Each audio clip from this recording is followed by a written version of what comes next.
Well, amid the saga of Tamil Nadu fishermen being arrested by the Sri Lankan Navy, it has been revealed that in the past 10 years, the island nation has nationalized up to 365 fishing boats belonging to them, valued at over 150 crore rupees.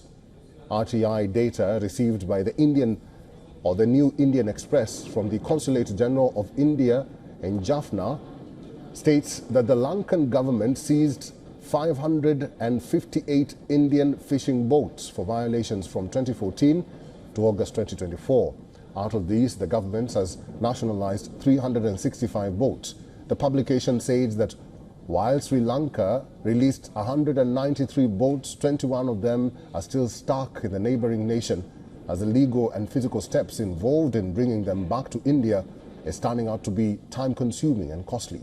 Boat owners in Rameswaram say that the town had 870 fishing boats 2 decades ago, but the number has shrunk to 520 at present, with 1/3 of the boats going out of business.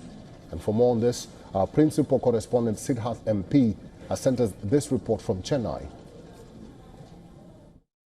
In this year alone, the Sri Lankan Navy and Coast Guard have arrested more than 550 Indian fishermen and seized more than 70 Indian fishing vessels. All of these are from Tamil Nadu. The latest incident took place barely 48 hours ago when 2 Indian fishing vessels from Tamil Nadu were apprehended by Sri Lankan authorities, and 17 Indian fishermen were taken into custody by the Sri Lankan authorities. The latest data to emerge actually indicates that, according to an RTI reply, more than 365 Indian origin fishing vessels from Tamil Nadu have been nationalized by Sri Lankan government over the last decade. These are vessels that were seized over the years from Indian fishermen. So this is of course alarming data that has come out, and we must emphasize that this is a very sensitive bilateral issue between the state of Tamil Nadu and Sri Lanka, and also largely between India and Sri Lanka. This has been going on for decades. Very recently, Sri Lankan President Anura Kumara Dissanayake visited Delhi. He had meetings with Prime Minister Narendra Modi. That time both leaders also emphasized that this is a sensitive issue and has to be dealt with